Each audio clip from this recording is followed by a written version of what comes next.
மக்களவை எதிர்க்கட்சித் தலைவராக நீடிக்கும் தொகுதியை ராகுல் காந்தி இழந்துவிட்டதாக மத்திய அமைச்சர் சிவராஜ் சிங் சௌஹான் விமர்சித்தார். ராகுல் காந்தி தள்ளிவிட்டதில் காயமடைந்த பாஜக எம்பி சாரங்கியை டெல்லி மருத்துவமனையில் சிவராஜ் சிங் சௌஹான் 2வது நாளாக சந்தித்து உடல்நலம் விசாரித்தார். பின்னர் செய்தியாளர்களிடம் பேசிய அவர், ஜனநாயகத்தை அவமதிக்கும் செயல் காங்கிரசின் டிஎன்ஏவிலேயே இருப்பதாக விமர்சித்தார்.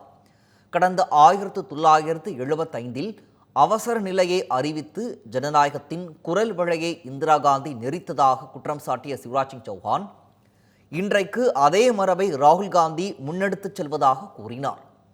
இதன் மூலம் மக்களவை எதிர்க்கட்சித் தலைவராக நீடிக்கும் தகுதியை அவர் இழந்துவிட்டதாக சிவராஜ் சிங் சௌஹான் குறிப்பிட்டார்.